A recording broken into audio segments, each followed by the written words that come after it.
Good morning and welcome to the Athletic Fantasy Cheat Sheet presented by JockMKT, where daily fantasy sports becomes a stock exchange. You can download the JockMKT app in the App Store now, and that includes you, Android users. You can get the app now as well. Derek Van Riper here alongside Jake Seeley and Michael Beller, getting you ready for Week 12 of this fantasy football season.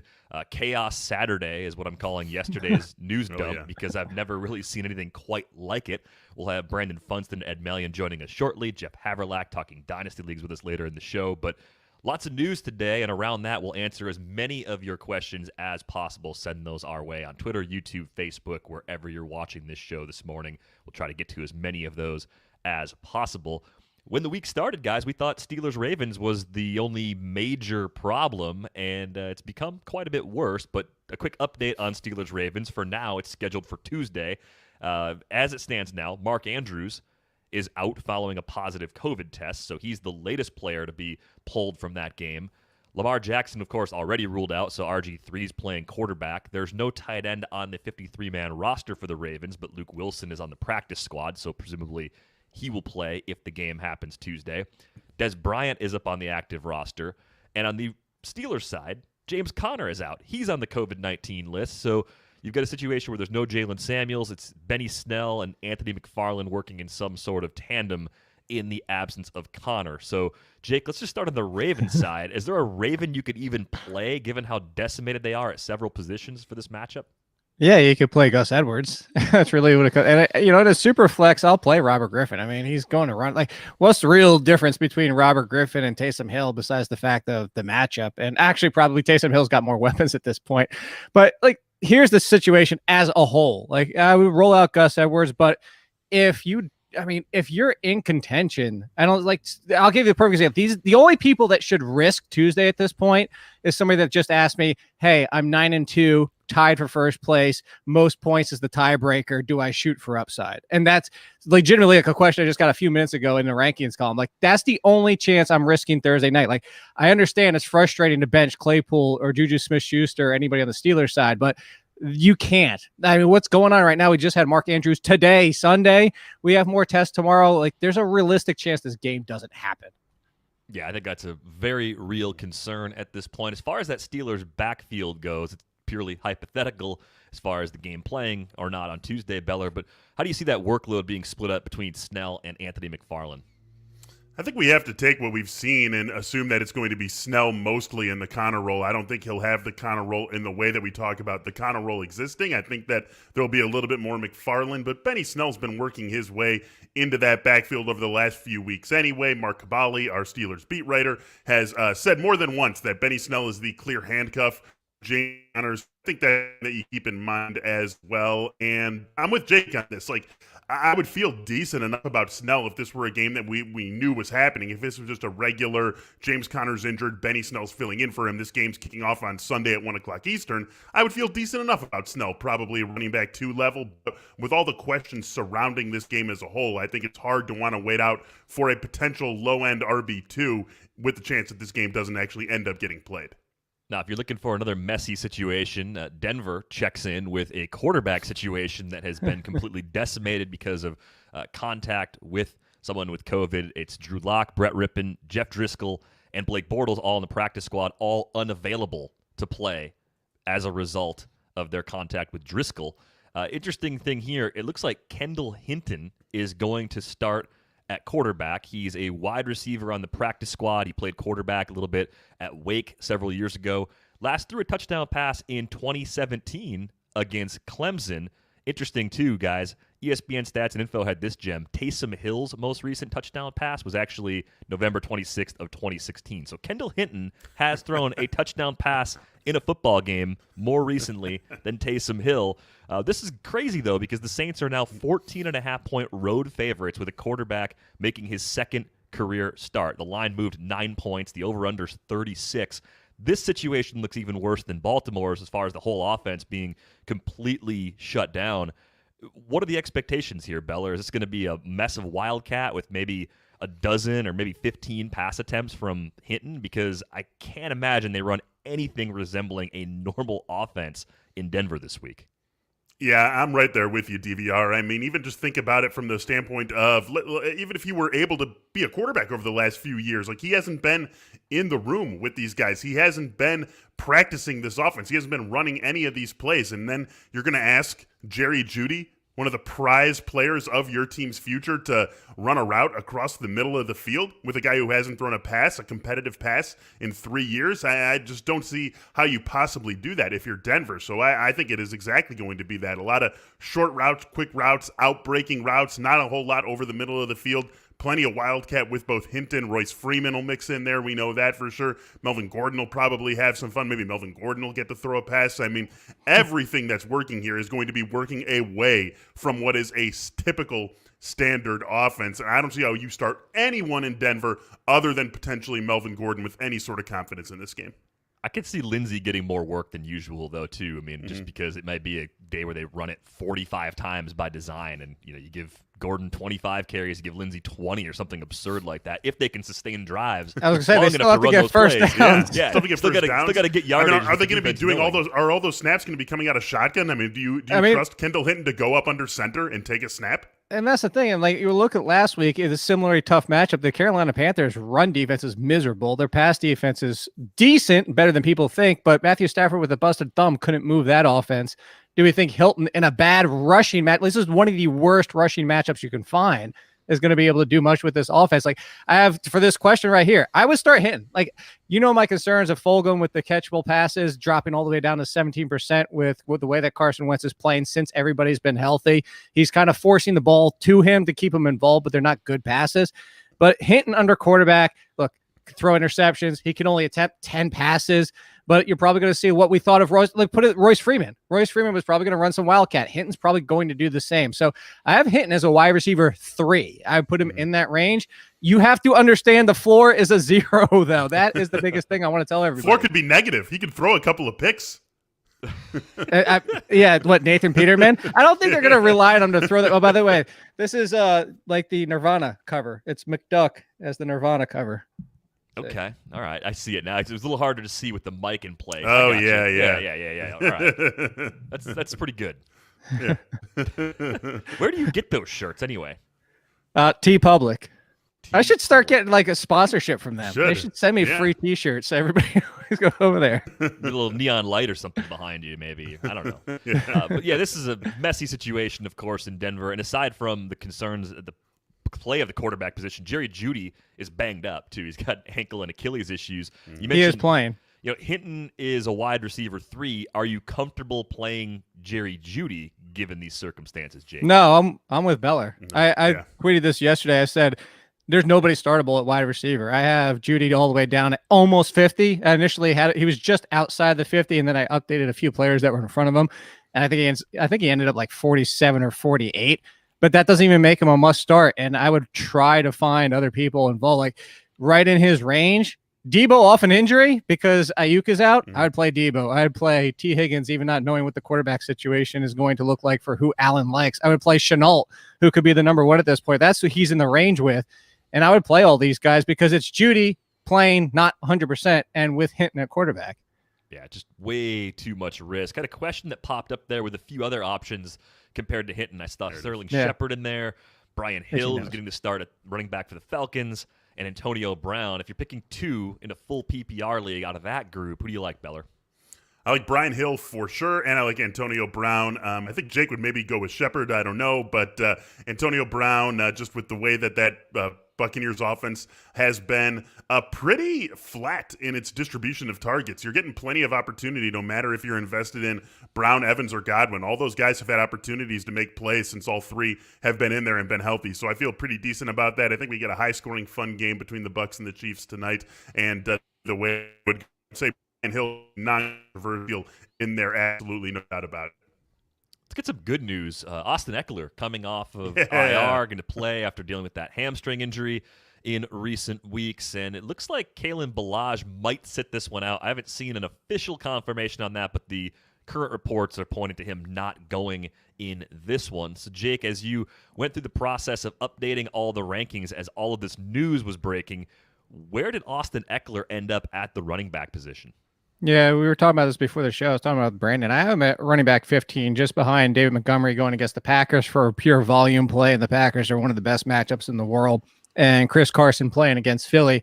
I have him at 15. He's in front of Edwards-Helaire, Gallman, Drake, Harris, Mostert, because those names is like basically, I understand the risk. Eckler might get 7 touches in his first game back. With no Kalen Ballage, with the other options they have there, maybe it's a Troy Maine Pope day and we're all aggravated. But it's what I said to Brandon before the show, and he agrees. Well, I don't know if he has him at 15, but agrees with the concept of if I have Austin Eckler, I'm putting him right back out there. Austin Eckler has been trying to come back. They have him active.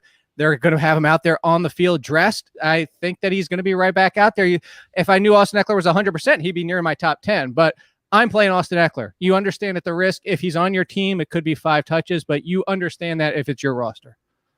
Yeah, I think if you're in a situation like my brother actually has this exact problem. He said he was ranked right behind David Montgomery. That's the final spot in his lineup between those two. That's a tougher call because you get that guaranteed volume in a good matchup for someone like Montgomery, but you get the guy in Eckler who's the better player in a better situation overall if he's anything close to what he was pre-injury. On the other side of that matchup, John Brown placed on IR earlier in the week with an ankle injury.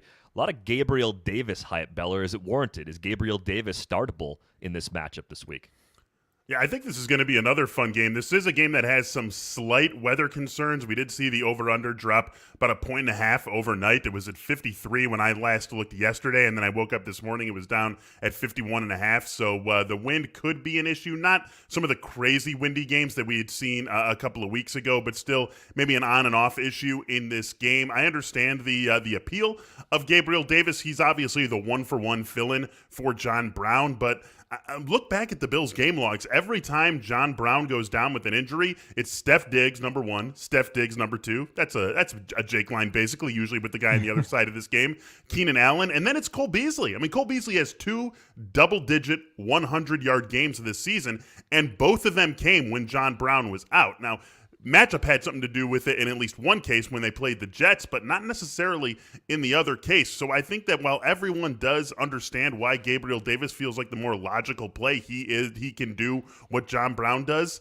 Josh Allen really leans on Cole Beasley when he needs a second receiver who can't be John Brown. If I was tested the Bills side the 2 obvious guys, Cole Beasley's the route that I would be going. Yeah, much more of a floor, I think, with Beasley at this point.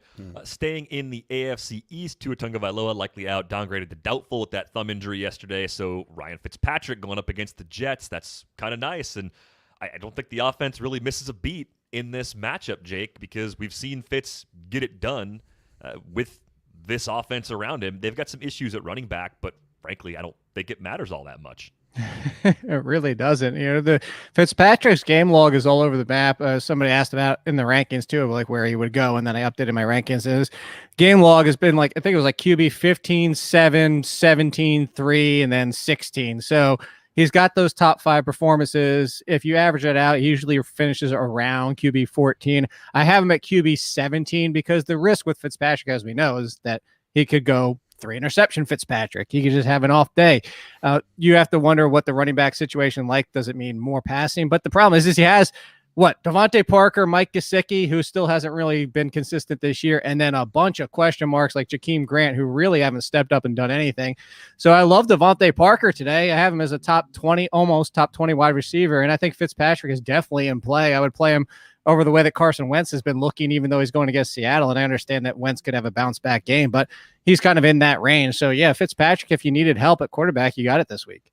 Yeah, one other thing with Carson Wentz, by the way, there have been some reports that Jalen Hurts was taking more snaps with the first team offense. So that adds another layer of frustration for those who are waiting for this matchup against Seattle as a possible turnaround week for Carson Wentz. But Ahmed out, Myles Gaskin out for Miami. It's going to be the Matt Breida show out of that backfield. You mentioned Jakeem Grant. You sure? Yeah, it should be the Matt Breida show. No. I should have put the disclaimer on there. I was about to say Patrick Laird. Yeah, Patrick Laird actually got the most. I slept in this morning because he had the most snaps last week. So you never know.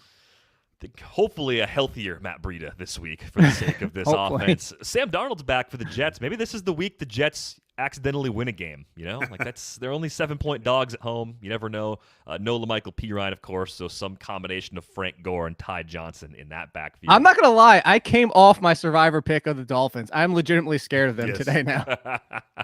I think you should be. You. Yeah. Let's get to some more news here. Jonathan Taylor on the COVID list, his as a result of contact with a person, so not a positive test for himself to this point. Opens the door for Nyheim Hines and Jordan Wilkins to take on a larger share of the load against the Titans today. Nice high-scoring game between the Colts and Titans, even though the Colts defense tends to step up and play pretty well overall. We saw these teams play just a couple of weeks ago. Jake, how do you see this backfield shaking out in Indy without Jonathan Taylor? Because it looked like last week against the Packers, he was starting to take over again.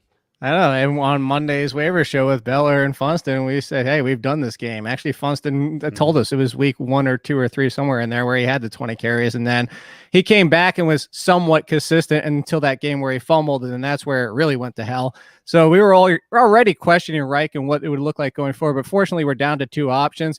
I'll still go Hines over Wilkins, just mostly because of the passing and the passing upside for there. And they are still giving him some carries. I mean, he's got rushing touchdowns this year, and they continue to use him in that fashion. So I think both are in play. I think Wilkins makes into kind of that fringy RB3-4 territory, but it would be Hines for the upside, especially because if the Titans can push the pace, and we look like at a game that we saw Thursday. Actually, that Thursday night game, was that the Hines blow-up game? Was the Thursday night game? Blow-up game. It was. Yep. Yeah. It was. Birthday blow-up game for Nyheim Hines. So. Yeah. It was. I knew Beller would jump in. Beller's got like a trap of like 1934 football teams, what they did.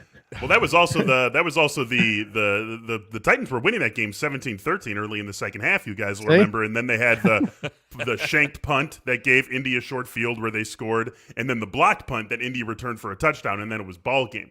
So there were some quirky things going on in that game. I think the Colts have earned the right to be the favorites in this one, but I'm a little surprised that the spread is as low as it is, given the way that Indy has played outside of these matchups, the way Tennessee's played outside of these matchups. I agree with Jake, though. Nyheim Hines, I think, is the only one who I would feel good about. I could get myself into Wilkins if I were desperate here at running back or flex, but I would feel decent about Hines in this spot. They've shown a willingness to lean on him when things go that way or when they need to. And again, we've talked about this more with respect to Michael Pittman in recent weeks, but Hines and Pittman, those are the playmakers in this offense. Everyone else just sort of grinds along. Hines and Pittman can make things happen. So I think we do see a little bit more Nyheim Hines today. I can't understand why they stopped going to Pittman in the second half last week. It made no Not sense at all. today. I mean, I know they kind of flipped the switch and realized the Packers couldn't stop the run, but when you throw it to Michael Pittman. He is your best receiver. It's not close. Some other news to get to. Todd Gurley out this week with a knee injury. Shocker. Brian Hill shooting up the rankings, and Brian Hill versus Nyheim Hines versus other cheap running backs in DFS is sort of the rolling debate as you kind of build those lineups up. Brian Hill looks very playable against the Raiders because even if this game gets out of hand, he's going to be out there almost certainly catching a bunch of passes as they try to play catch up, right, Jake? Yeah, look, it should be Brian Hill, and what we've seen so far this year, it should be Brian Hill, but let's not discount the fact that it could be a full-blown committee, and Hill could just stay 12 to 14 touches. So, look, I have Hill inside the top 24, actually is back-to-back with Nyheim Hines. I think that there's a lot of plays in his range that are safer, even Wayne Gallman for the Giants. But Brian Hill should have the most upside. Just we've done this before with other backfields. We just got done talking about one of the backfields who looked to, since the beginning of the season, had the more clear path for touches for Taylor, then Hines, then Wilkins being the third. And yet we see coaches change as things go on. So, yeah, I would say Hill, but it's definitely not without risk. Now we're about 10 minutes away from the early inactives beginning to roll out. Eckler, by the way, to the question. Sorry. Yeah, Eckler versus Brian Hill. You're going Eckler. Yep. Same for you, Beller? Yes. So the news we're keeping an eye on for this game is Julio Jones. There's a good chance he doesn't go. There was reports he's out. Ian Rappaport. Is he officially out? Schefter said he's out. So all right. Well, we'll take that as we got the Adam second Schefter saying he's out. Yeah, you need the second confirmation, but it's pre-inactive like that. But so we have that. So more targets for Calvin Ridley. But Where else do you go in this group of pass catchers, Beller, if you're looking for some extra value in the Nowhere. Atlanta passing game? Yeah, I mean, if I was forced to go somewhere, I guess I would go to Gage, but I go nowhere. I mean, we talked about this. Can't remember, Jake. I mean, you would maybe remember which show it was, but I said that if it's Ridley or no one for me, really, in this offense. If Julio's going to be out, I just don't think that anyone else can step up and fill that role. I hate Matt Ryan without Julio Jones. We've seen that even just this season. You were the one who pointed this out, Derek, right? 2 games without Julio, and he's been south of 15 fantasy points in both of those games. One was a tough matchup with the Bears, but whatever. I mean, this is just someone who we can't trust, and we've seen over years now that we really can't trust when Julio Jones isn't out there. So I'm staying away really from this entire offense except for Calvin Ridley, who I'm starting with confidence, and then Brian Hill, as we've talked about in this context, low-end RB2. There's some risk of a full-blown committee. He should lead it. He should get somewhere between, I would say, 12, 13 touches as a floor here, but there obviously is some downside risk as well, so you go into that with eyes wide open knowing what that is with Brian Hill. I mean, that's just the state of the Atlanta offense when they don't have the straw stirring the drink in Julio. Let's get to a few more news items. Hard to believe there's still more to get to, but Deebo Samuel is back. Brandon Ayuk still on the COVID list. Raheem Mostert and Jeff Wilson activated from IR, but not certain to play. So nice, complicated backfield yet again. It could be the Jerick McKinnon show. Could be chopped up between 2 or 3 backs. We don't really know. But, Jake, what are your expectations for the San Francisco offense, especially this matchup against the Rams? It's not an easy spot for them, especially with some of the guys they're still missing. No, but they've been vulnerable all year long to elusive running backs. And this is another one to go back to the Eckler situation. If I am starting anybody, if I had Mostert this entire time, I'm starting Mostert. And it goes back to something we've talked about on a lot of our shows, is that the one running back that Shannon has proven is going to be his guy is Mostert. Like, he doesn't mess around with Mostert. Gets the leak now, whether it's 13 touches or 20 touches, that of course is up for debate, and especially in his first game back.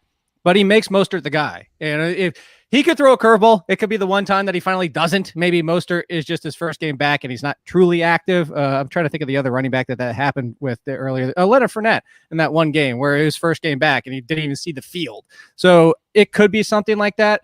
But I'm going to roll out Mostert, and then behind it would still be Jerick McKinnon, and then way, way, way down the list, I'm not screwing around with Jeff Wilson. The only time Jeff Wilson's ever come up into our conversation for our fantasy lives has been when he's vultured touchdowns from other people, and we're like, damn it, we should have no, you should have never known. You should have never started him. It was just Jeff Wilson. Yeah, he's not actually that good.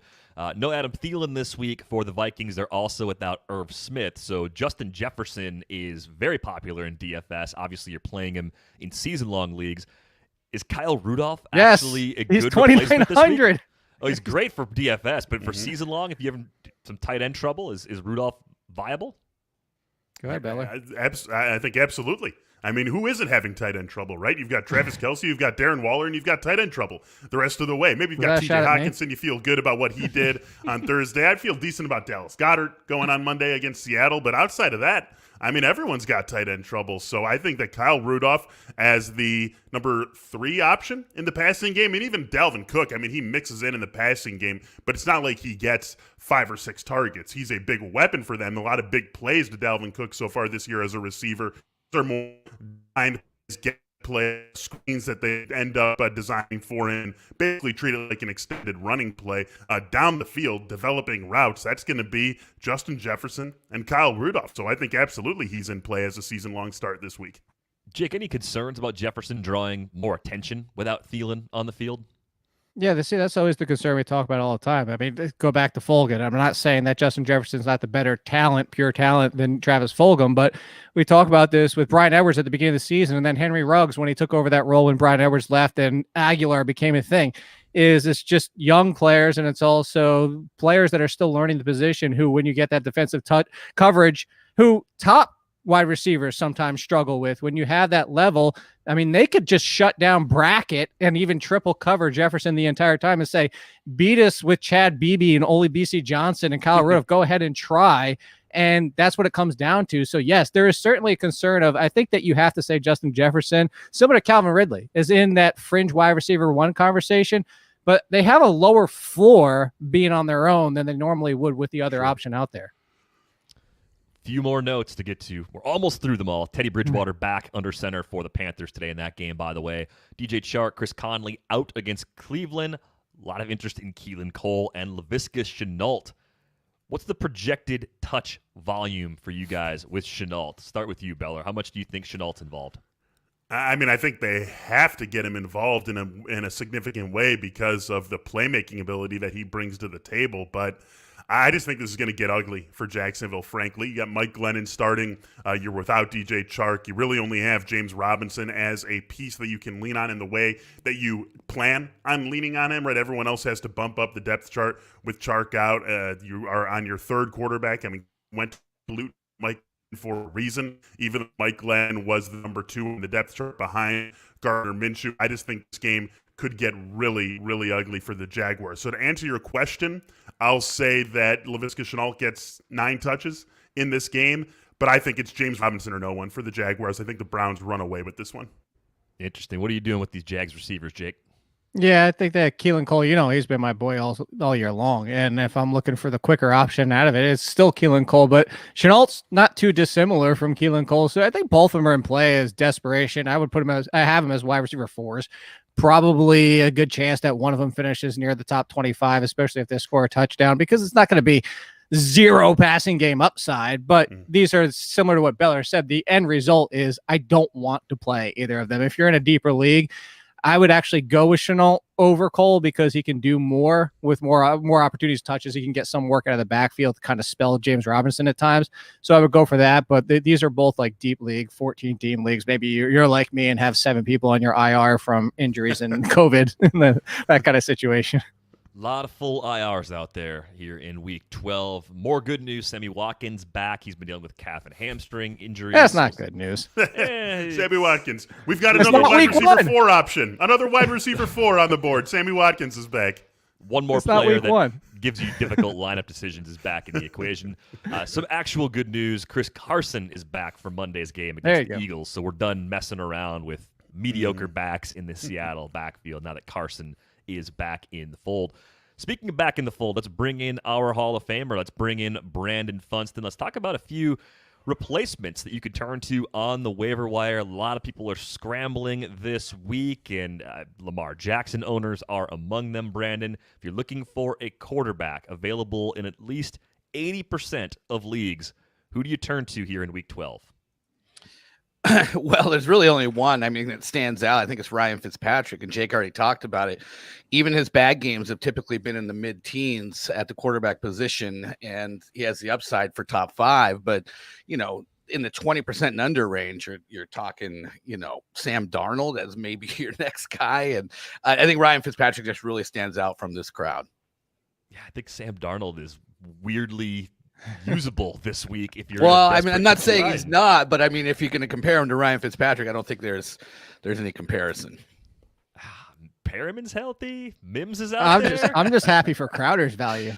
Are you channeling Michael Salfino right now? I don't know why Salfino's in my head yet again.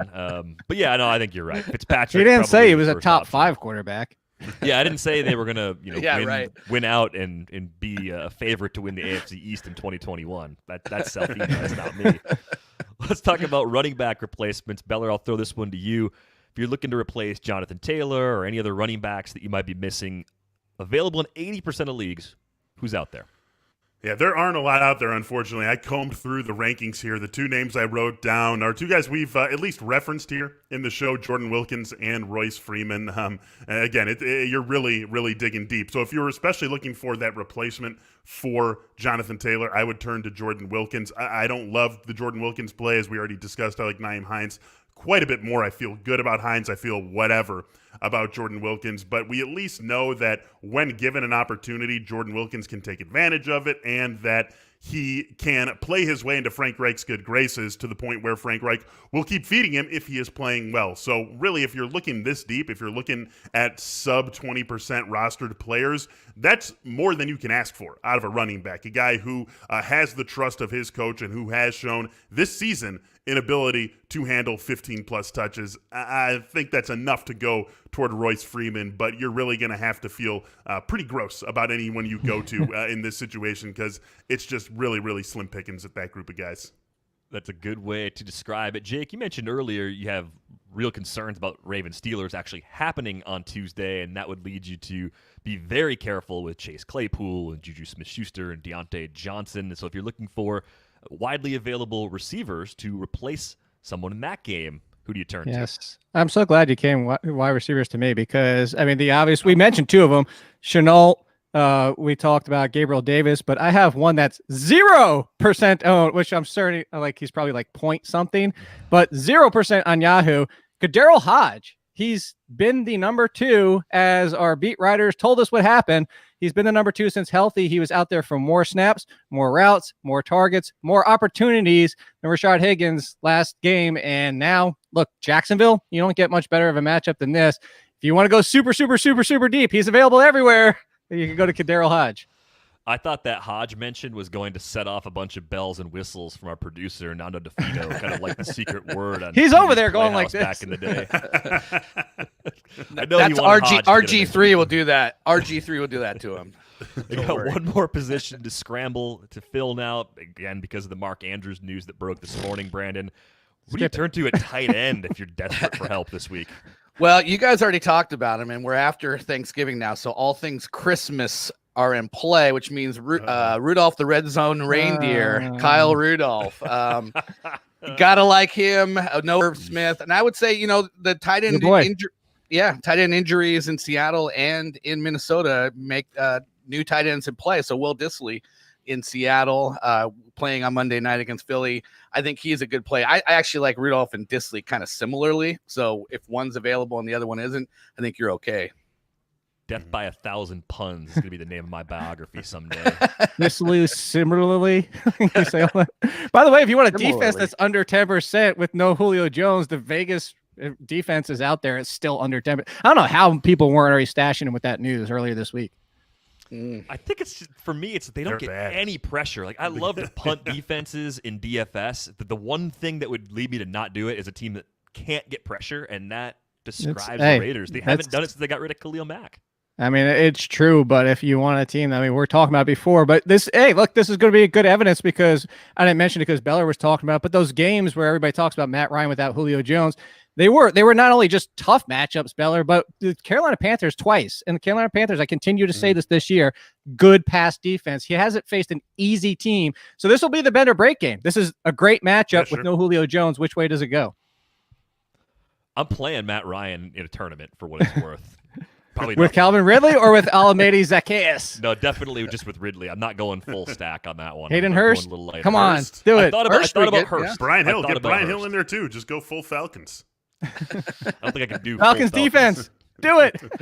Well, it's time for our whiteboards segment, so we'll add Ed Mallion into the mix as well. Lots of interesting props and things to break down today. Hey, good morning, Ed. How you doing? You never turn the mic on. Oh my God. He's always on Brits.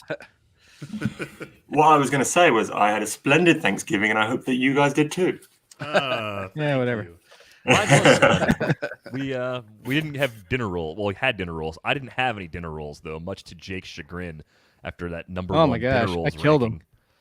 I read Jake's Thanksgiving sides rankings, and there are plenty of issues with that. So, I mean, you guys eat like smelly porridge or something, so who cares? Smelly porridge. We'll get to Jake's side rankings during Brits picks in about 15 minutes. All right, so our first whiteboard question of the day: Taysom Hill will be blank than he was last week. Seems like things are changing quite a bit with the Saints-Broncos matchup, as we talked about earlier. We got a worse from Mr. Brandon Funston. We got a richer. That's true. A slightly worse from Jake. And Beller still. Hold on, my handwriting's Are you drawing terrible. us a chart? My What are you handwriting's doing? terrible. It says less valuable. Less valuable. Okay. Well, richer, yeah, I mean, that's very literally true. Brandon, you were first. I mean, so why worse? Because it was the easiest possible matchup last week against the Falcons? Yeah, did you watch it? I mean, he Taysom Hill really had no, he was not uncomfortable at all with that Atlanta pass rush. He had all day to throw. That should be different with Denver, but it also should be different in the fact that why will he even have to throw a whole lot? Because, Denver is going to be an absolute crap show on offense. This should be an easy game, one that they can win with defense, with Alvin Kamara, a lot of conservative kind of play out of Taysom Hill, and plus Taysom Hill ran in 2 touchdowns last week. It's hard to beat that as a ceiling. So I'm going to say he's going to be worse. All right, let's move on to number 2. The 49ers leading rusher this week will be blank. Maybe they just won't run the ball at all. I mean, they have to, but I think there's kind of still one simple answer. And, yeah, we got Mostert easy. You got a Mostert there. Mostert and Mostert. It's a sweep. All right. Yes. Why is it a sweep, Jake? Because what we said earlier in the show, he's the one guy proven to be that Shanahan's guy. Shanahan loves using him. And if the only downside to this is if it's just a decoy and he doesn't even play much. Yeah, I think if he's active, he's going to be heavily involved. There's no reason to just have him there on the sidelines. Even though it is a Shanahan situation, you always want to be a little more guarded than usual. The next one here is an over-under. Over-under on passes thrown by Baker Mayfield today. We're going to set the number at 24. Over or under 24 attempts from Baker Mayfield today. We got an under from Brandon. We got an over from Ed. The Jags with Mike Glennon are a concern. Over from Jake. Beller going with the chart again? Over. Okay. So we had one under. One under was you, right, Brandon? Yep. Is it concerns about the Jags just not pushing them enough to force them to throw it more? No, it's Cleveland and it's Minnesota's MO. When their running backs can run the ball, they will just go all day to that, and I don't think they're going to have a problem with Chubb and Hunt getting the offense going. I mean, Baker Mayfield's come under this number plenty. And almost all of the time it's been in wins when they've been able to just control the game. And I just expect that to be the case. So I think it's low 20s for Mayfield. I think that's sound reasoning. They can run all over that Jags defense. Got to fill in the blank for our next one. Cam Newton will have a blank point game today. So Cam Newton will have a blank point game today. Nice potential shootout between the Patriots and Cardinals. Got a 17.8 and a 17 from Jake and Beller. Ed's working with some kind of paper again. I know.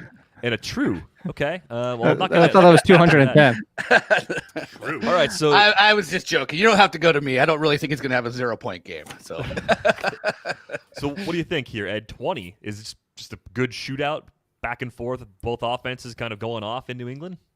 Yeah, I mean, Cam has been a ride this year. I had him in a couple of leagues, streaming him for a few weeks, and it was a tough, inconsistent sort of period. But there are those weeks when he scores those touchdowns, and immediately you're getting 6 points out of nowhere in a lot of places. So if it's one of those weeks, and I think the Cardinals are obviously going to be scoring a lot of points, the Patriots have got a few more pieces back in the team, and I think that if you look at the Patriots team, they're not equipped for a shootout, but they're going to try their hardest, and I think that Cam can be a big part of that. I don't think they're going to win, but I think that he can easily rack up 20 points today.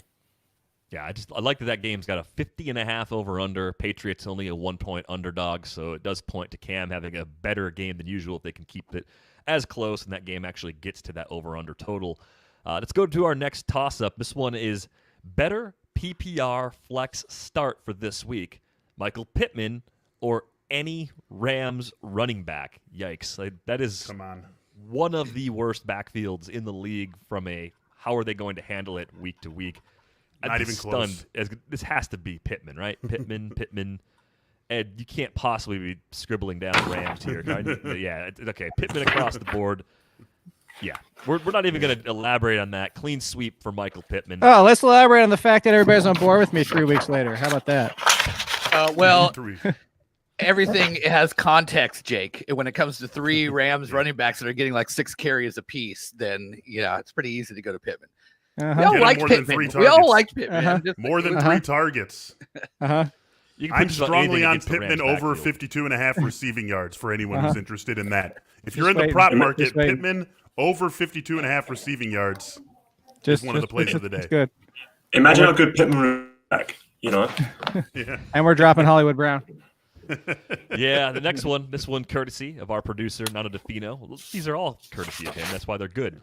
True or false, I would cut Leonard Fournette if someone dropped Hollywood Brown in my league. I think this stems from a conversation we had last week. You know, is Marquise Brown actually a good use of a bench spot or not?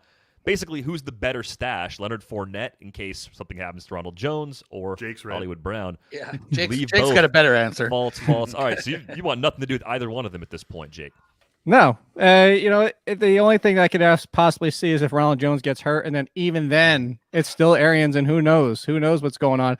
The only good thing is that Fournette continues, despite dropping passes like a madman, to be the passing game option. But this is what I said, get them off your rosters. I would rather stash a backup like Devontae Booker than either one of these guys. So, I could see the case, but no, they should never have been there for 3-4 weeks now. All right. Go ahead, Brandon. Oh, I was just going to say, I mean, I'm curious to see if Ronald Jones gets involved in the passing game a little bit more after Leonard Fournette's 3 drops last week. And if they might just want to see if maybe they have a little more upside with Ronald Jones out there a little bit more. Yeah, that'd be interesting. It's just drops versus fumbles in that backfield. It is. Right. Yeah. Look at it this way. I have a league where I have Ronald Jones in my flex right now with Hinton as my backup plan. If I'm down, I'm just going to start hitting. Got a Tua-related question because he's out. We want to know, what's Ryan Fitzpatrick's line going to be against the Jets? I think, Jake, you mentioned you had him 16th, 17th, somewhere in that range among quarterbacks this week. But one little bit of good news, Jakeem Grant is active. He had a hamstring injury that was putting him in question today. So 297, 2 TDs, and a pick from Jake. That's a nice game from Fitz. 259, 2 TDs, 2 interceptions, 279, 2 TDs, 22 rushing yards. I like the inclusion of rushing yards there. I forgot the obligatory interception. Sorry. That's assumed at this point. That's I think happening. it's at least one. 287, 3 and 1. All right, Ed, you're the high man with the 3 TDs. This is probably just a vote against that Jets defense. Yeah. I hate everything about the Jets at the moment. I think the fact that Adam Gase is still there, especially after Patricia and Quinn got canned this week, remarkable. But I assume that he's going to see out the year. If he's going to see out the year, they're probably going to get the number 1 overall pick. Congratulations, you got Trevor Lawrence. But no, I think Fitz, especially again, Fitz is kind of he's a great character, and he said before how he feels about certain teams that you played for, and I feel like he's going to want to put the Jets to the sword in a big way today. I don't think he's going to hold back. I love the 30-odd rushing yards that's been suggested. I think he actually probably will. But also, 2 or 3 touchdowns easy. I love this game for Tua. I love it for Fitz. I think Miami are going to absolutely pump the Jets today. Yeah, I really like Devontae Parker a lot for DFS purposes, even though he's going to be a little bit popular. I think this could be a massive week for him. Hey, look who's back. Kadarius I didn't even know Hodge. this question was coming. Who'd have thought? Kadarius Hodge needs to have this line. We're looking for targets, receptions, yards, and Right, my answer. TDs for me to say, okay, I should consider adding him as an ad next week for the rest of the season. You have him 100% already? You got him everywhere? Yes, You're I the have him 0.1%? every single league. All right, so Brandon says 6 targets, 3 catches, 60-plus yards would do the trick to make him an ad. Kadarius Hodge, what kind of line does he need to have? 5, 7, and 60. So 7 targets, 5 catches, 60 yards from Beller. Yep. And looks like 4 on 5 targets for 75. You guys are all pretty much in the same range. Beller, as this Browns offense goes, I mean, there is an opportunity because Jarvis Landry is not the Jarvis Landry we're accustomed to. And even though their MO is to run the ball, like, someone could emerge for a larger role. So is this belief that we're talking about a guy that maybe is a top 25 receiver the rest of the way in Kadarius Hodge? I wouldn't go that far, but I think we would all be wise to remember the conditions that the Browns have played in their last 3 games. 2 horrible wind games in Cleveland, and then 1 extremely rainy game in Cleveland. They had a bye mixed in there also. So today, when we see them take the field against the Jaguars, is going to be the first game in more than a month that they haven't been significantly influenced by the wind. Browns, Kevin Stefanski, they still want to do what they want to do. That's lean on Nick Chubb and Kareem Hunt and run the ball. That's not changing. But I think we're going to see a little bit more from Baker Mayfield in the passing game today than we have over the last month, because he's finally going to be able to play in conditions that are at least conducive to throwing the football. So I would expect that. There are so He's nice to have on your roster. I don't see a realistic path for him to be someone who you're definitely starting week in and week out. A guy you turn to for injuries, a guy you turn to with a couple of bye weeks still left ahead of us for Carolina and Tampa Bay next week, but not someone who you feel about even as a top 35, 36 receiver. Yeah, I think he could be very playable given the circumstances in this Cleveland offense. Got one more whiteboard question for you guys. This one's a true or false. You can trust James White the rest of the season in PPR leagues. This, of course, comes in the wake of Rex Burkhead's season-ending injury. I skipped ahead. I thought it was a percentage. Okay. 99.98 repeating. That's your trust level? Yes. You trust him that often? That's pretty good. Yes. All right, so a true from Beller, not a surprise. You know, Wisconsin graduate. True from Ed, who wears Wisconsin gear on the show as much as anybody. So Brandon, are you writing false just to talk? No, I'm true. I was in the middle of writing a long statement about Bill Belichick. It's still being the coach, but I think as much as you can trust any running back with Bill Belichick as the head coach, I think you're okay with James White at this point. He is what we've probably seen from him the last few years at this point. Wait, is he who we thought he was? Is that what you're saying? Who we thought he was, exactly. So there you go. I got to talk anyways, Jake. See how I did that? You still did. I was going to say, how much does the lack of proven receivers in this offense also boost up the floor? Like James White's function and role in this offense is pretty steady. I think it's Burkhead's injury too. Yeah, I mean, it's that too, but I just think like in the past, like Edelman was out there, so you knew there was one target monster. I'm not sure they quite have a player like that. I mean, Jacoby Myers sort of looks like that guy a little bit, but it's not to the degree that Edelman with Brady, was a lock every week for that 10-ish targets. Like I think that's the thing that's changed too. A couple more targets might be going to those backs. Hey, as we mentioned up top, it is Jake Seeley's birthday. We got a happy birthday, Jake, on the board. I wanted the Zoom song. Should we sing it to him? Yeah, let's do it. No, that's it. Like. Go watch Ryan George. Go watch Ryan George on YouTube. Happy birthday to you. Happy birthday. Happy birthday to you. Happy birthday, dear Jake. Happy birthday to Jake. Happy birthday to you. All right. Happy birthday, Jake. I love the NFL 43? Yeah, how old are you, Jake? Yeah. You're somewhere between 25 and 37, and I'm not really sure which end. And that's what's so great about it. On the Bill Belichick of birthdays, nobody knows. Turns out Jake's actually 44. Who knew? I have grandchildren.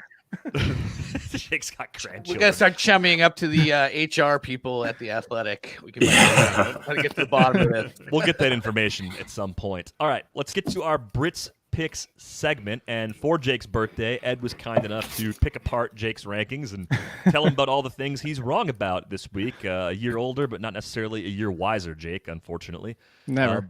All right, Ed, so where do you want to begin? Let's just start picking away. The side rankings, obviously, first. Stuffed mushrooms have no place. Have no place at a Thanksgiving table. I'm not even American. I can tell you that for free. Quarterback. You need to have my mom's then. Yeah, possibly. I hate mushrooms. There's no space for fungus on my plate. Ryan Fitzpatrick against the Jets. You got him 17. I can see why you'd have that, but I like Fitz for a big game this week. I think he's, like we said, he's got a lot to play for against the Jets. I think this Miami team is really good. I think this Jets team is really bad. I think the offense is going to go. Like they probably look more fluid, I'd say, with Fitzpatrick at the helm than they have with Tua. Tua obviously has a way higher ceiling, and I think he's a better quarterback, but he is having some growing pains, and now obviously the injury as well. We don't know how much that factored into the benching last week, but we know that Fitzpatrick is going to go out there. He's going to just sling it. He's probably going to get picked off once or twice, but he's going to do way more on the positive column, and I think he could be a top 10 quarterback this week. Fitzpatrick or the running quarterbacks in Cam Newton and Taysom Hill? Well, I mean, what's the difference? Fitzpatrick. No, that's I'm asking you. I'm asking who you're starting. Would you start the running guy? Yeah, okay. No. I mean, the Taysom Hill thing scares me because this game is just what's it going to be? I think obviously Taysom's got a huge rushing upside, but the one I want in that game is Alvin Kamara. I mean, if you've got Alvin in any league, you've got to feel like he could put up a 30-point day today at least. Possibly. Or it goes to hell. I asked for Minshew for my birthday, not this Denver nonsense. Well, you got Mike Glennon instead. It tells you what you've done this year, doesn't it? Doesn't it? That's rough. How about running backs? Where did Jake screw up at running back this week, Ed? You got David Montgomery too high. There's no way he's going to be a top 10 guy this week against the Pack. Too low. I love that you're saying that with a huge Bears logo right over your shoulder, too. It tells you how crystal clear I can be about these rankings. The guys I had is too low. Naheem Hines, you have at 30, and Latavius Murray at 44. Latavius Murray, for the reasons we said, like that New Orleans game, I think might end up with Latavius getting most of the third and fourth quarters, let's be honest. So I kind of like him. Wait. Time out. Where are you looking?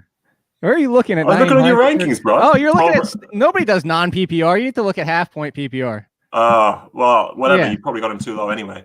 So Latavius Murray, Naheem Hines. I think Hines with Jonathan Taylor out with COVID. I think they'll go to Hines a lot.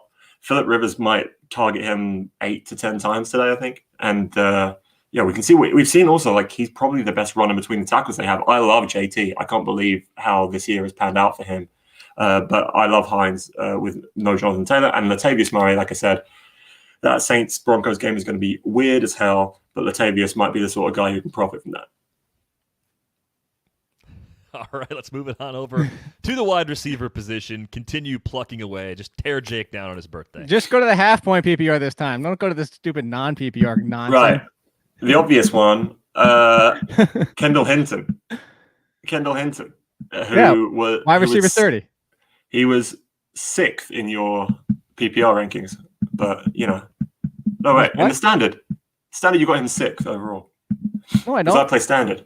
But anyway, too low. Mike Williams. I like Mike Williams a lot this week, mainly because I think Tre'Davious White might end up kind of being attached to Keenan Allen. They've been willing to use him to cover best receivers on a team. Mike Williams will not be considered that, but Mike Williams has the big size advantage. I love the deep ball that he can go and get from Justin Herbert. I think that's going to be one of the best combinations for the next 2 or 3 years in fantasy.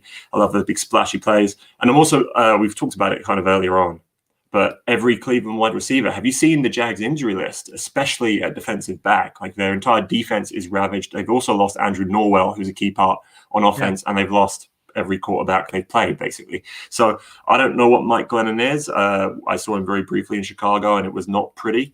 But I think Cleveland could really enjoy themselves today. I think they're going to way outplay the spread today.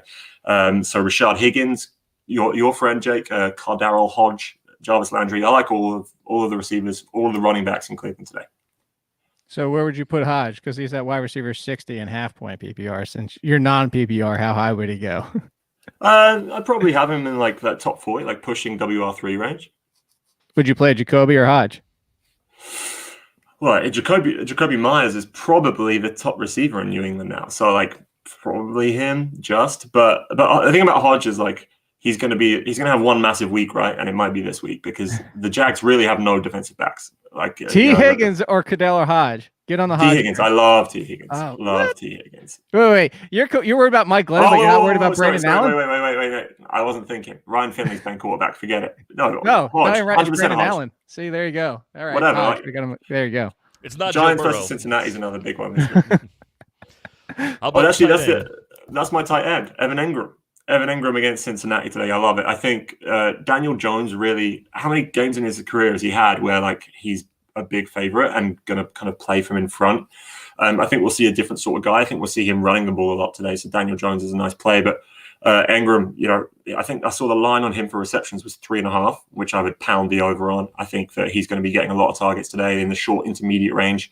They've used him in the red zone a lot more in recent weeks as well. So I think Engram's a lovely play against a Bengals team that really, I don't know what they're going to have today, but it's not going to be much, is it? No, my only concern with Evan, I have Engram, top? Yeah, you had him 7. I think he's like a top 3 guy today. I mean, there's not much on that position. My concern is the last week with all 3 wide receivers, Golden Tate back out there. The 2 games, I actually talked about this. Evan Engram, the 2 games prior was coming off 20 targets, but that last game is just why hedging a little bit. By the way, I fixed it. I don't know. This is why we're done with this stupid app for what we've been using. I ranked Hilton at 30 across the board, and something happened to move him up to where you said he is now back to 30. I don't know what the hell he was doing. Wide receiver 6. That's why I was a bit surprised. I was like, I have no idea where the hell that came from. The thing, I'm sure you've discussed Kendall Hinton at length, right? But I looked up his college career, and because I saw yesterday that he started for 3 years at Wake Forest, and I was like, well, Jamie Newman went there, maybe he's good.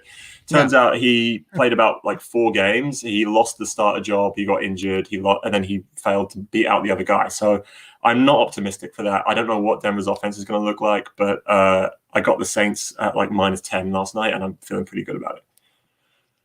Yeah, they should roll in that game. I mean, the line's 14.5 now. At least it was at last check. 16 by kickoff?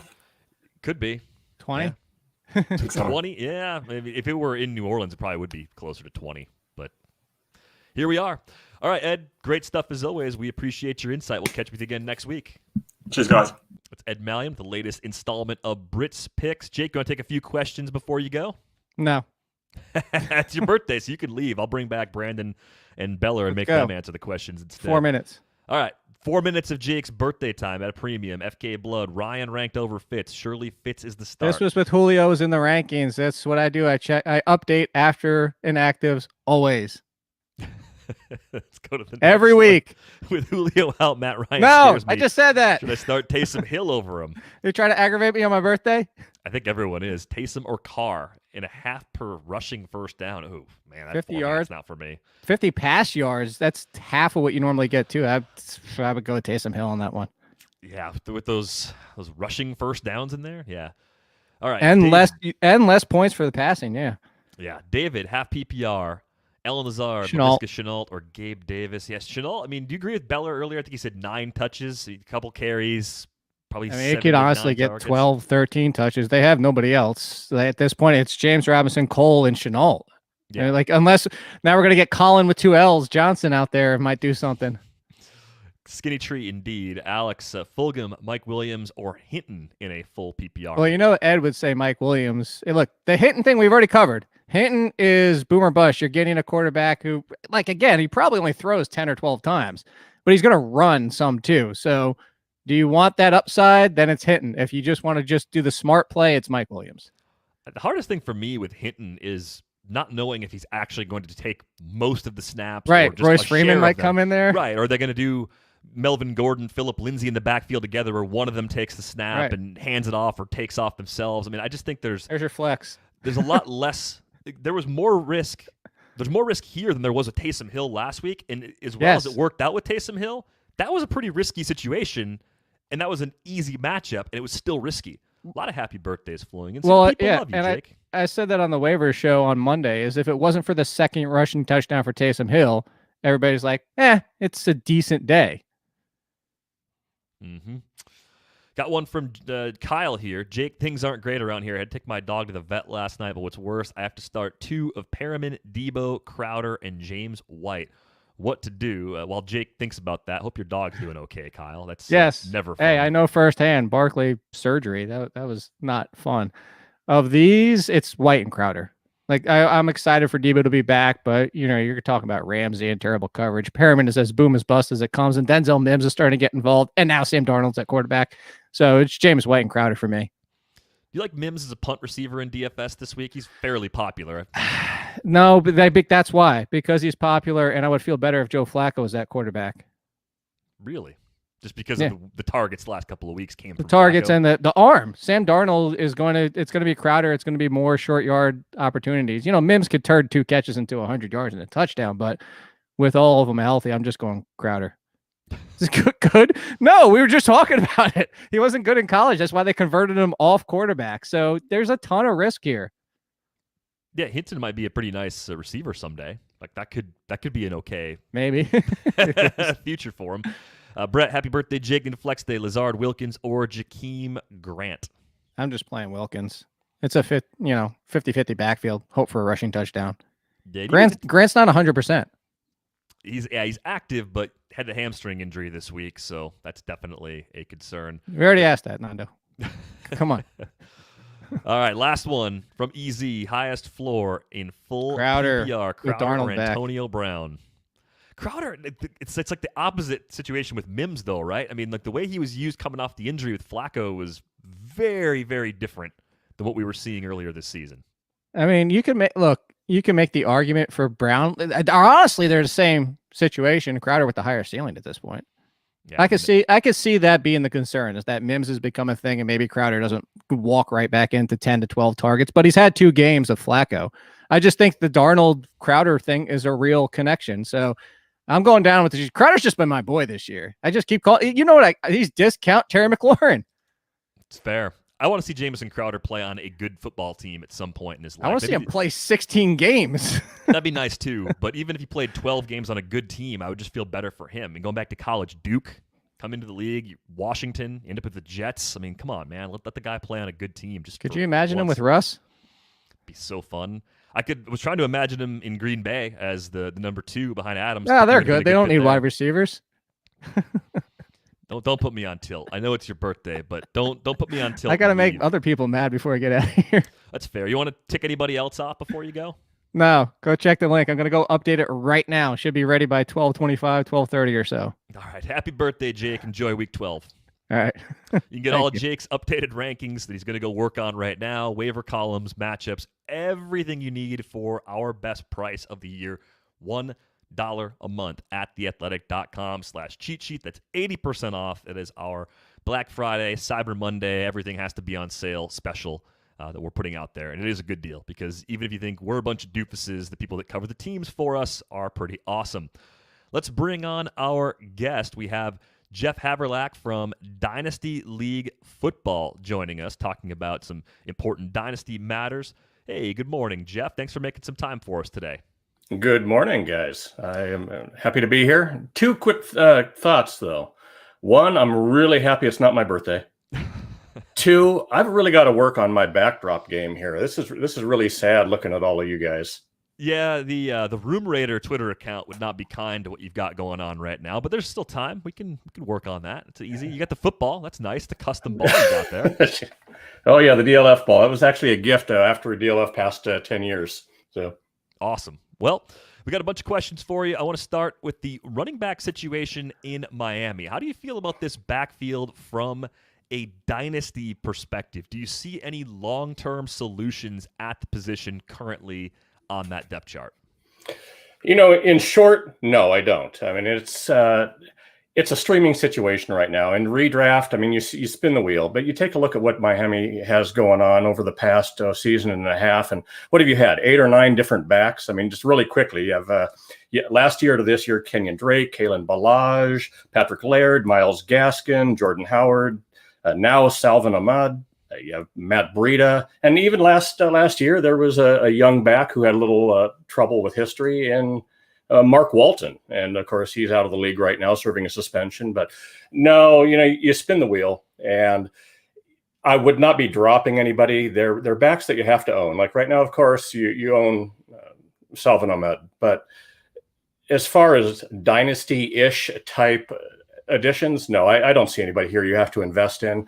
The Dolphins are rebuilding. One of these backs, though, I mean, you take a look at James Robinson, and you take a look at Ahmed and some of the undrafted backs that have popped up recently. It goes to show why, when even Antonio Gibson in Washington, why you don't invest first or second round picks in running backs, or should I say why the NFL coaches fade running backs in the first round, is you can get difference makers. And in Dynasty, it's much the same way. I mean, right now you're wishing you had Antonio Gibson and over the Jonathan Taylors and sometimes even Clyde on a week-to-week basis. But no, as far as the Miami backfield, I think you fade that. You stream them right now. You own them on the chance that maybe they're great next year, but there's nobody there I'd be investing in heavily. I want to follow up just on Jonathan Taylor for a moment. Things have gone pretty poorly for him during his rookie season. He's had a couple games where he's gone off with volume, I think back in week 2, and then just last week against the Packers, he was more involved. But it's been a lot more of a roller coaster than expected. The efficiency hasn't been there. We've seen a lot more of Nyheim Hines and Jordan Wilkins since Marlon Mack got hurt than any of us would have expected back during draft season. Is this an actual buy low opportunity for Jonathan Taylor in the long run, or have you seen enough to this point where you're lowering your expectations compared to where they might have been, back in August? Well, that thought comes with a caveat in that I wasn't particularly high on Taylor. I mean, I do a lot of scouting. I watch a lot of tape. I watched every one of Taylor's snaps, the good and the bad, the indifferent. Now, that doesn't mean that I was down on him as a running back. He was probably 4th on my rookie rankings list. So I took a lot of heat over that. The Wisconsin front line, the offensive line, even the coaches in Wisconsin will tell you this. They know they're going to be able to get these huge Norwegian front line, the offensive line, that are going to open gaping holes for the Wisconsin backs. You take a look at what's happened with any of the Wisconsin backs outside of Melvin Gordon in the last number of years, including Monte Ball, and they produce otherworldly numbers because of that front line. They have, on an NFL equivalent level, sometimes the top 5, 6, 7 in form of size in the NFL, and that's coming from a college team. So you always have to look inside the backs to determine how do they project and will they transcend their college game to that next level. And it's not to say that Taylor wasn't a great back. I really like him as a back, but I had to downgrade him on hands out of the backfield and those holes that he was running through. Those holes aren't available in the NFL. Now, is he a buy low? Yeah, I would consider buying low, but it really depends on how low you're talking about. I mean, if I can add him for, say, in this next draft, if I can add him for a 1.03 or a 1.04 rookie draft selection, and I need running back, yeah, I'd probably pull the trigger on that, but I'm not going to rush out and grab him. If you take a look right now, if you did a rookie redraft, I think you're taking a look at Antonio Gibson, and I would bet 80% of the time Gibson now is going to be off the board sooner than Jonathan Taylor if you're redrafting the rookies right now. So I would buy low, but that doesn't mean that I'm going to give him away if I own him either. Got a question here about Justin Herbert. When a rookie quarterback comes in and plays as well as Justin Herbert has played to this point, how do you determine when he's a sell high because the first half of his first season has gone so well versus a player that you actually want to hold on to for multiple years because you see a legitimate edge over the field at the position with that player? It's a really good question, too. I mean, everybody faded Herbert. I am well known for taking one of the top quarterbacks off the board in the second round. If I can get the 1.01 in the NFL draft in the second round, I'm going to do it usually after pick 14 or 15, and I do it routinely. Herbert, I was getting in the third, and once I even got him in the fourth round. And so determining on when to sell high really just depends on your depth. I mean, obviously, he is just he's balling out right now. He looks great. Here from the Pacific Northwest, I watched a lot of Herbert here at the U of O. So I liked what he brought into the NFL in the form of size. The big knock on him was his leadership. He's more of a quiet guy. He's more of an introvert. That doesn't necessarily mean, though, that he's not going to perform in the NFL, and I think he's showing that now. So really, if you have him in Dynasty, and you've gotten him in the second or third round, it really depends on your depth. I always seek to have at least a veteran quarterback on my roster. This is an every week potential starter who is 32, 33 years old. I love to have a developmental quarterback as well. I was routinely getting Patrick Mahomes in the second round of single QB formats. And then I'm not against picking up a third quarterback or a fourth quarterback in the third or the fourth rookie rounds of rookie drafts if I can get them. And then once you have that depth and you're getting a very highly selected NFL quarterback, the ability to then flip them, if you have that depth in order to get maybe a low first round pick, plus maybe another player like I've done once or twice with Herbert already, I think that's where you make the determination is based on your depth into what you can receive back in trade. So yeah, I think right now he's shown enough to say, yeah, he's probably a low QB1 in Dynasty with a lot of upside. He's bringing a lot of value. So if you have the depth available, trade him away. And it really just depends on what you've got in front of him. But yeah, if you've got that depth, trade him away, take the value. Jeff, you mentioned Mecole Hardman in an article you did for The Athletic last week, and you're pointing out that the guys in front of him were going to be free agents, so more opportunities could be on the horizon in 2021. Who's another guy that sort of fits that mold? Maybe someone a little more under the radar than Hardman, a good shrewd pickup for a team that is, not necessarily contending this year in Dynasty, but is looking more to the future. Yeah, let me give you three names, kind of all across the different spectrum as well. So one guy that I really like, who's more of a veteran name out there, I've spoken to him before. He's on the radar, but he's certainly below the radar where he should be because of what's going to be happening this off season, and that's the name I just blanked on him. That's Josh Reynolds for the Rams. There's movement ahead of him. They've already locked up Woods. Kupp is going to be a free agent. In all likelihood, Reynolds is going to be heading away in free agency. They've got Van Jefferson now, who's probably going to be ascending to the wide receiver 3. And I take that back because I think they just locked up Kupp this year. So I'll have to check my notes on that. But either way, Josh Reynolds is probably going to be playing for another team. He's got the great size that I love. He's got great hands. I think he's destined to be a wide receiver 2 for another team. Another name that I like, who's a rookie this year, is Darnell Mooney. I've been high on him since I started doing research on him whenever I was scouting those off-the-radar names. And his name started popping up in some of the scouting circles, and I started watching his tape, and it was like, if you're looking for that next Tyreek Hill component, like so many teams are doing with the Jalen Reagor picks and the Marquise Browns or the Henry Ruggs, Mooney is a great buy low candidate. Even now, right now, I mean, he's getting experience, he's getting targets, he's not producing to a high level. He's off the radar. He may not even be owned in deeper leagues right now, but I think he's got great upside.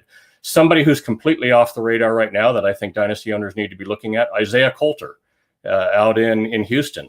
As you know, they just released Kenny Stills, so Coulter is now 4th on the depth chart there. He comes out he's a small school player.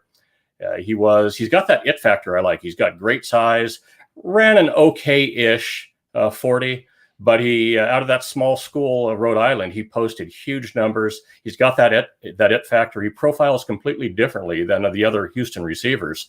And it's not going to take much for him to be able to see the field. And once he does, I think he has the ability, the hands, and the dynamic to stay on the field.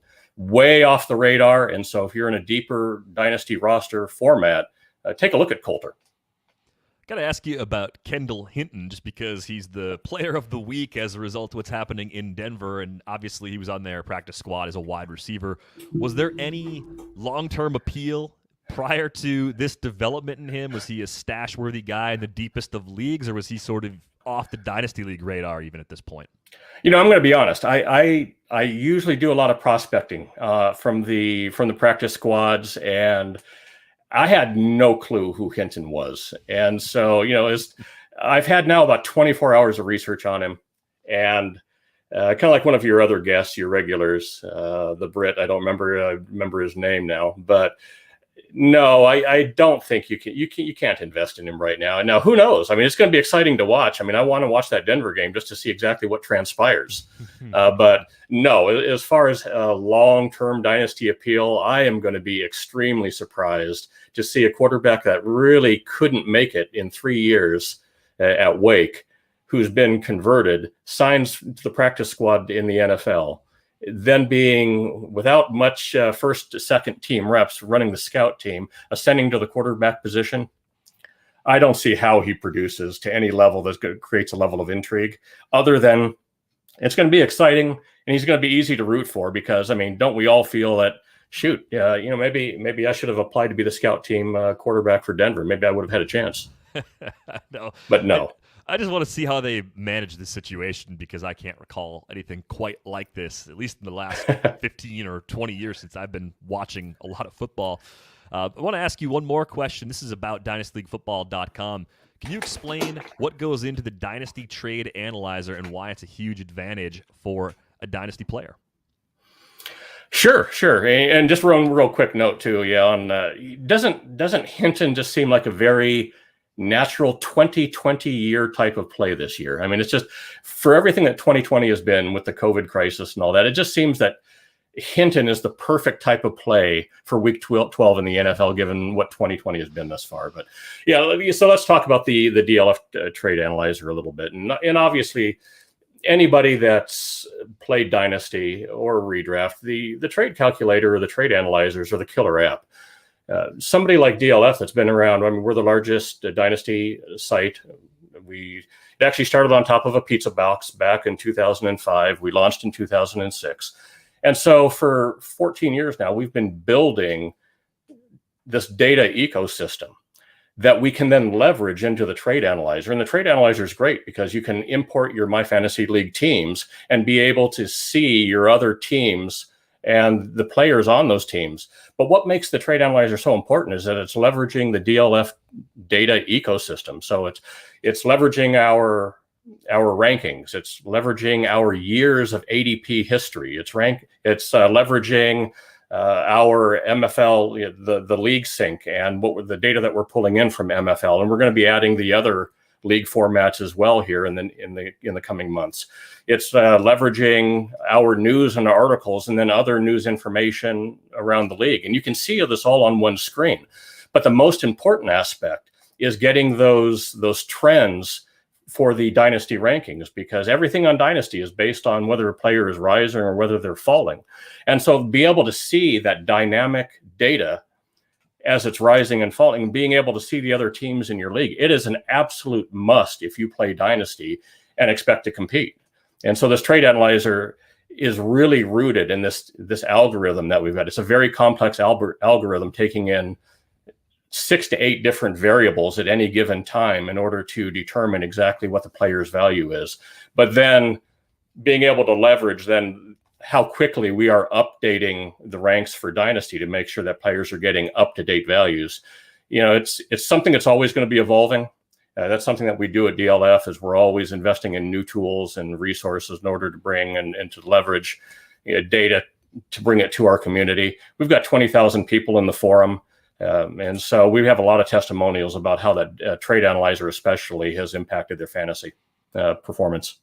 It's one of many great tools you guys have over at dynastyleaguefootball.com. And right now, 25% off through December 4th as a part of the Black Friday Cyber Week special. You can see all the different tools listed there on your screen.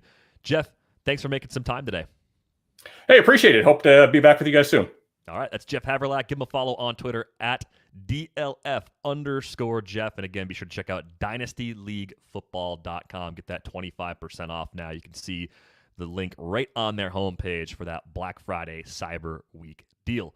Let's bring back Michael Beller. We're going to talk about a few players Beller likes on Jock Market this week. Be sure to go to the App Store now, and that includes you Android users. You can get the Jock Market app and start making money this week as well. We're looking for underpriced players who will exceed expectations. You got a couple quarterbacks you like.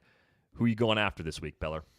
Yeah, let's start things out with Baker Mayfield. Already talked about him a little bit earlier. I just think that we're putting a little bit too much into what this Browns offense has had to play through over the last month of football. This is a great spot for the entire offense to go off against the Jacksonville Jaguars. A bad defense we've known that all season. You worry a little bit about the fact that the offense might not be able to come back to push Cleveland to need to score 30 or 35 points in this game, but it doesn't bother me enough to really want to come off of Baker Mayfield here. I think that we see a really good game from this Cleveland offense, and I take a little bit of solace in the fact that his passing yardage over-under has been in the low to mid 220s all season, or all week this week. If you think about how this team plays offense, you really can't get up more than 22, 24, 25 pass attempts for Baker Mayfield. It's hard to find your way there unless you think Jacksonville keeps this game close. So if that is the number that those two sit at, his pass attempts over under at 24.5, his passing yardage at 222.5,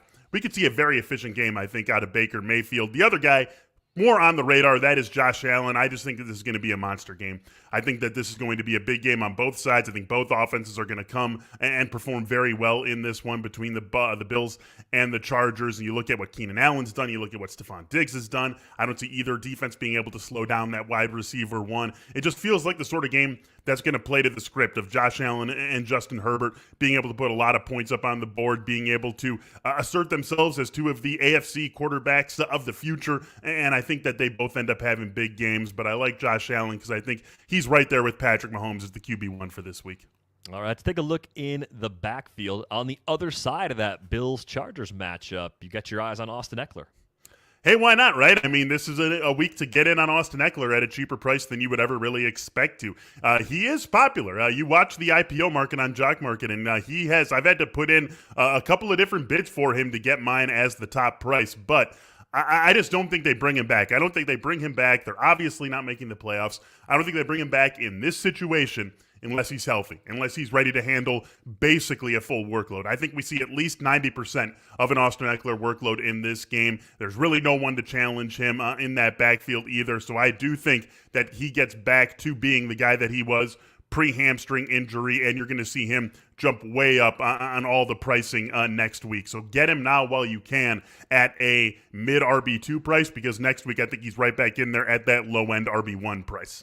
There is one game on this slate that is very close with a nice over-under total that I think we've mentioned once so far in about 80 minutes, and that's the Cardinals-Patriots matchup going down in New England. This seems like a relatively overlooked game on the slate.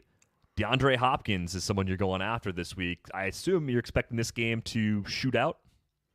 I don't know if I'm necessarily expecting it to shoot out, Derek, but I would take that number. 50.5, 49.5 is where you're seeing this over-under land, and that just doesn't sound very Patriots-like, right? Does it? I think we're starting to see the odds makers come around to the fact that they need to account for the Patriots being, frankly, a below average to potentially bad defense, and I just don't see any way that they slow down Arizona's offense here today. So DeAndre Hopkins, you have people coming off him a little bit, at least relative to his high-end wide receiver one status, because of the fact that he's had a couple of quiet games since that Hail Mary, and because of the name brand of the Patriots defense. I just don't think they slow him down. I mean, look at their recent games. They haven't really slowed any passing attacks down. Why should we expect them to slow down Kyler Murray and DeAndre Hopkins? Two things I just do not see happening here this afternoon. So I really do like DeAndre Hopkins. I think he has that wide receiver one potential here again. Not wide receiver one meaning the way we talk about him in the fantasy football world, a top 12 wide receiver. I mean the number one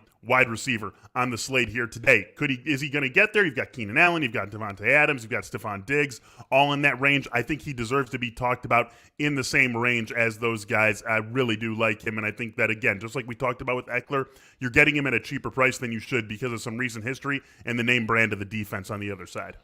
Yeah, I'm with you on Hopkins this week. I like that Cards-Patriots game a bit more than the field seems to for this week. Be sure to take control of your fantasy sports experience. Download the JockMKT app now in the App Store. Also available for Android, which is awesome. If you're an Android user and you've been waiting for that, it is here. Let's bring back Brandon Funston. Let's take a few questions, try to help a few more people out in this crazy Week 12. Hopefully not too many more questions with Kendall Hinton jammed in there. This one comes from Taz. Brady, Carr, or Fitzpatrick? It's a must-win situation for Taz, Brandon, and he needs the high upside play. Where does he go for it out of that group? Honestly, I'm going to go Derek Carr over Tom Brady. I think the worry I had with Tom Brady is the same thing I had the worry with when they played the Rams, is they can get pressure on the quarterback and they're talented in the secondary. And Tom Brady does, we know this. He just does not like pressure. And if you ever see Tom Brady skittish, it's when he is feeling heat. So for my mind, I think Brady's capable of doing what he did last week, which was like 216 yards, a couple touchdowns. That's not a get-rich opportunity. The get-rich opportunity for me is Derek Carr potentially throwing for 300 plus and 3 touchdowns against this Atlanta defense. Do you agree with that one, Beller? I'm kind of heard a whoa. No. I mean, especially I've done so many shows with Brandon. He's like Derek Carr's biggest fan here, next to anyone in the Carr family. But I actually agree. I think that's the biggest ceiling here, is because of that Atlanta defense and what we've seen from Derek Carr. Very efficient so far this season. I think Tom Brady deserves to be in that discussion. And I do. We've got, a 56.5 over-under on Chiefs and Buccaneers. I worry about what Brandon said, too, with the Chiefs being able to put some pressure and get into Tom Brady's face. And we know that he's just not really built to handle that in the way that he has in previous years. So I think that those are the two guys here. I think you could write Fitzpatrick out of this discussion pretty easily. Got a couple questions here from Keegan. What do you think Chris Carson's usage is going to be like? And is Kareem Hunt going to continue to dominate red zone touches? I'll throw the Carson question to you, Brandon, then you can get the Hunt question, Beller. Cool. Well, so here's the deal. Chris Carson's usage was way down compared to past years just because Seattle's thrown the ball a lot more. And I think, Carson coming back, being a little bit rusty and facing this Philadelphia front that has been very formidable against the run. I'm not expecting, honestly, much more than like somewhere in the 10 to 15 touches range.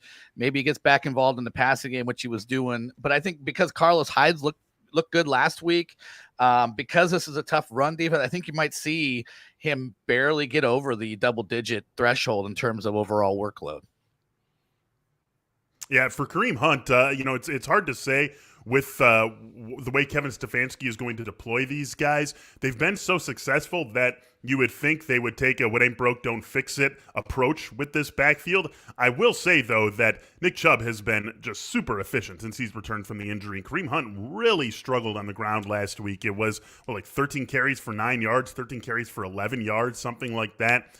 That would lead me to thinking that maybe Nick Chubb gets a little bit more of the rushing work, a little bit more of the passing work goes to Kareem Hunt, something more akin to what we saw from them before Chubb suffered his injury rather than what we've seen post, which is almost a 50-50 split on the ground. That's where I would like to see them go. I don't know if we can bet on that just because Kevin Stefanski hasn't shown us a willingness to do it, but I do think that ultimately things need to go more in Chubb's direction, and if I were betting on one or the other, I would bet on more of them going in Chubb's direction. All right, we got one more question here. Brandon, this one comes from Jonathan. What is going on with the Miami backfield? Is Breida a good start if the other options are Leonard Fournette and Phillip Lindsay? It's definitely possible that Patrick Laird gets a little bit into the mix here, but what's the trust level with Breida compared to those alternatives? Well, if you consider him the 1A, I feel I'm ranking Breida higher than the other guys because what we've seen from Brian Flores is he's really leaned on one running back no matter who it's been. And I haven't seen him really run a full platoon, but you feel like Breida is going to be the guy carrying the mail in the running game. Yeah, maybe you get Laird sprinkled in a little bit, but I'm going to go ahead and take the, I think the volume here and the upside is going to favor Matt Breida over Lindsay. And who was the other guy? I forget already, but I like Breida the most. Fournette. Yeah, Leonard Fournette was the other option. It just seems like Fournette could be a ghost this week, as you mentioned earlier with the drops. Mm-hmm. I definitely feel that way. Yeah. Let's get to your guys' survivor picks. And we heard Jake say earlier in the show he got spooked off of Miami. They're a 7-point favorite against the Jets. I would imagine they're going to be pretty popular because when you look at the favorites this week, you have the Browns favored by a touchdown. You do have, if you had the Saints still available, they're a 15.5-point road favorite in that mess. I think there's a decent chance he probably would have used the Saints by now, though, guys. So where do you go on the survivor board this week, Brandon? I'm actually going to go with the Giants going up against Brandon Allen. This is a good defense. Daniel Jones has been playing well lately. And they're really kind of like it's shaping up to sort of be a Washington versus the Giants run in the NFC least here. So I think they got plenty of motivation. They're healthy. And again, Brandon Allen, we saw him for 3 games in Denver last year. It was not pretty. I don't expect it to be pretty this week against the Giants. Again, I mentioned that Giants defense being very tough. I think it's going to make Brandon Allen's life a bit uncomfortable today. Yeah, I fully endorse that Giants pick. I could get right on board with that. If you want to go in a different direction or if you've used the Giants somewhere in their 3 wins to date this season, I like the Browns. I've been talking about them quite a bit here. I think that they just absolutely controlled this game. At some point, we need to give teams credit for being what they are. The Browns are 7-3.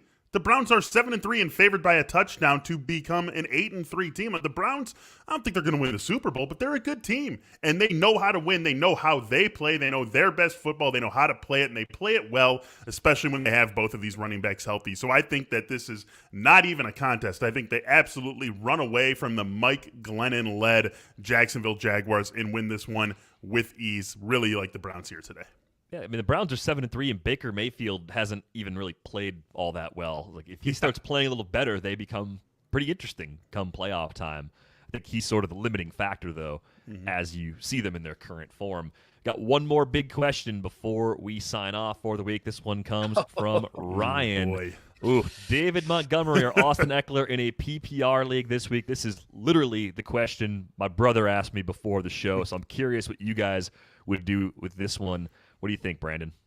Oh, this is the line. I think these guys are back to back Yeah. in my rankings. I actually think in a PPR, I guess I'll say Eckler. I will say if you're just Montgomery's the safer floor, and that's just sometimes that's what you have to consider. Do you want to go with the upside? Or do you want to go with the guy that you feel like is going to give you something serviceable? So more volatility, obviously with Eckler. I'd probably still rolling the dice and going Eckler, especially in a full PPR sense. I am too. And I agree with everything Brandon said, but I don't trust this Bears boring ass offense for 1 second. I mean, David Montgomery, if this were a like point per touch league, the floor would be pretty reliable, right? But I mean, he's not doing anything with the he has one rushing touchdown on the season. With all the volume he gets, he has one rushing touchdown. Like he's gonna get work. We know that for sure, but I don't know. I stand by the fact that I don't think that the Chargers would rush Austin Eckler back given where they are in the standings. If they're comfortable playing him, I think they're comfortable using him, that he's not going to get re-injured. So I feel pretty good about Eckler here, actually. Yeah, I was on the Eckler side of this one as well, though I think the thing that's going to make a lot of people tilt, I get the feeling the Bears are going to march down on their first possession. It's going to be a nice 10-play drive. They're going to punch it in for a TD. Everyone's going to think the Bears are back, and then the offense is going to go ice cold, just ice cold the rest of the night. But for that first drive, it's going to be the most frustrating thing in the world if you were expecting the Bears to be completely shut down offensively. The Packers have had all sorts of issues stopping the run this season, not really showing any signs of fixing that. Gentlemen, it's going to be a weird week 12. I hope you both enjoy it. Look forward to talking to you again next Sunday. Yeah, you got it. Let's all have some fun today. Enjoy the madness.